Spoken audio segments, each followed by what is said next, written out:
Good morning. Brother Gregory Prakowiak, SVD, from Poland.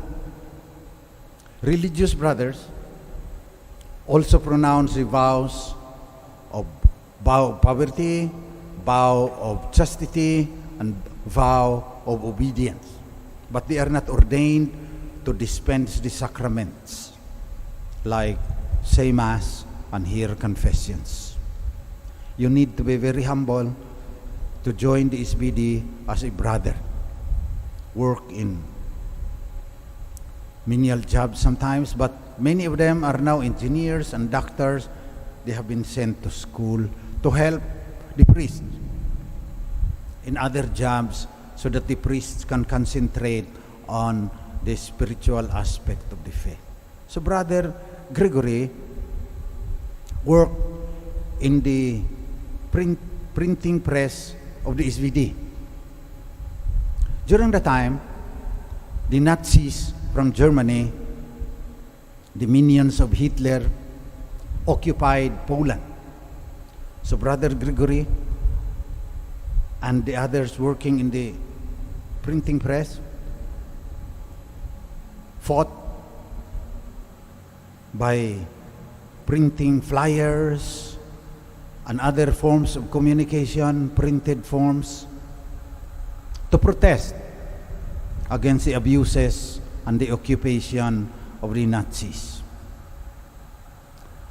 And he told them, if ever we are caught, tell them I alone was responsible. So when the Gestapo raided the printing press, they arrested everyone there, but as directed, the other said Brother Gregory alone was responsible. So they brought him to the concentration camp and they beheaded him. Pinugutan ng ulo si Brother Gregory Prakowiak, SVD, na kagaya rin ni Father Maximilian Kolbe, pinagpalit ang kanilang buhay para mabuhay ang iba.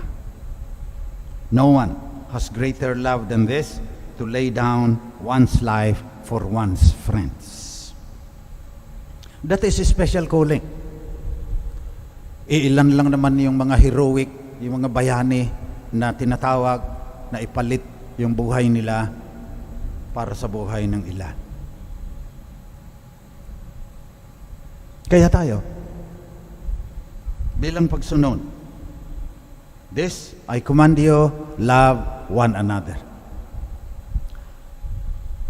Ang bigyan kong diin ngayon, what I would like to stress would be, if you love,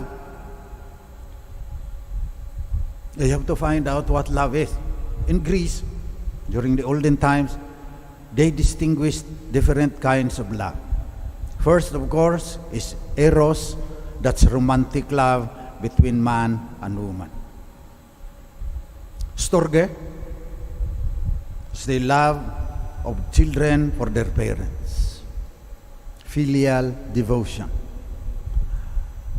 Philia is love for objects, like a bibliophile. Bibliophilia is love for books. Nabahira na yung philia ngayon dahil sa pedophile. Nawala naman yun nung unang panahon. You could love children. You could be a pedophile, do good for the children. Tayo ngayon, napakasama na. Sasabihin, mahal nila yung mga bata, kaya nila inaabuso ng gano'n. Niluluko pa yung sarili nila. So, eros, storge, philia, agape ang gusto ni Jesus na sabihin. Ang agape, sabi ni St. Thomas Aquinas, to will the good of the other. Maski na masama pang loob mo sa kanya, maski na hindi ka pa niya kinikilala, ang kabutihan mo, will the good of the other. Aliqui bonum tribuere. Halos tribute pa nga eh. To will the good of the other. Kaya ang nais kong bigyan diin ngayon ay yung, ano ba ang good? Ano yung makapubuti doon sa kapatid mo? Halimbawa, yung pag may diabetic kang kasama, siyempre, sugar is bad for them, diabetic na nga eh. Pero, there are instances when you have to give sugar in instances of hypoglycemia. Pag very low na yung kanyang sugar, hindi rin pala maganda. So, painumin mo ng soft drinks, bigyan mo ng candy. For that specific situation, what is good is sugar for a diabetic. So, kailangan yung analysis, kailangan ng critical thinking. Marami ngayong mga magulang, hindi na good ng bata ay yung parang ini-impose na nila yung kanila eh. Doktor ka, magdoktor ka rin. Gustong magpinta ng bata. Ang daming hindi rin maligaya ngayon. What is good for your child? Yung iba din, nagko-compensate. Yung ibang parents. Naghirap ako nung bata ako. Yung mga anak ko, hindi maghihirap na ganon. Tinatambakan ng mga material things. Yung mga bata ngayon, maraming spoil. Nag-i-emotional distress na tuloy. Hindi na naalam kung ano ang dapat gagawin. Bawat may problema yung bata, ginagawa ng paraan. Kailangan ng bata to solve some of their problems. Pag hindi na kaya ng bata, at saka ka mag-intervene.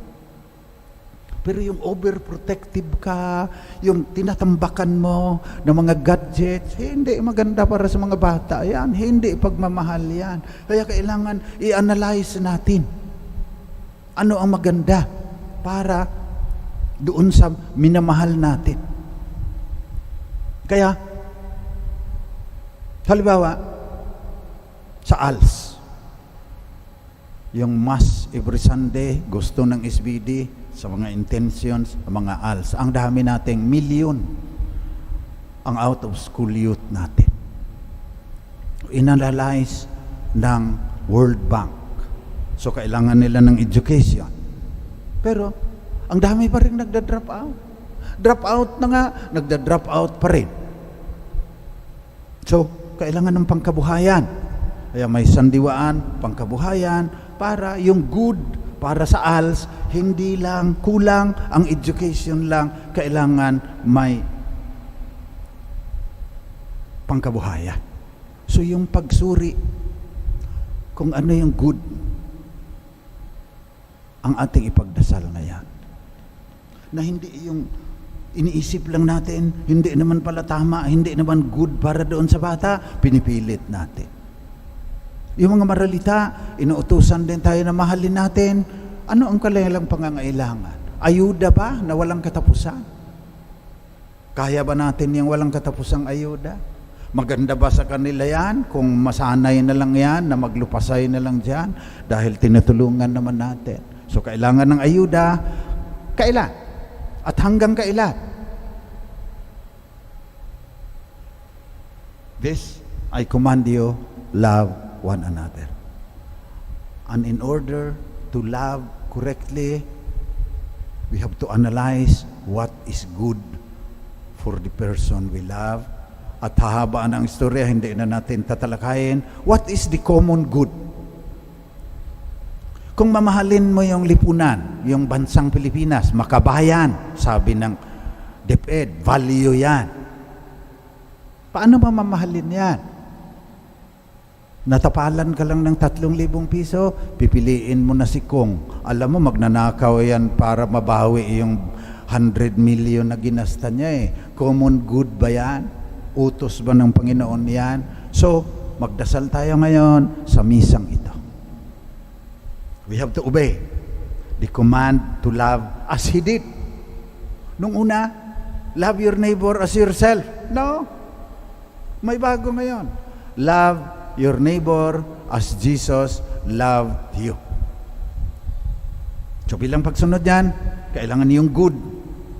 Talagang masuri natin ng ayos, yon ang ating ipanalangin sa misang ito. Na bilang pagsunod sa utos ng Panginoon, kailangan we will the good of the beloved. At sana magiging tama ang ating pagsusuri kung ano yung good na yan para sa kapakanan talaga ng ating mga minamahal.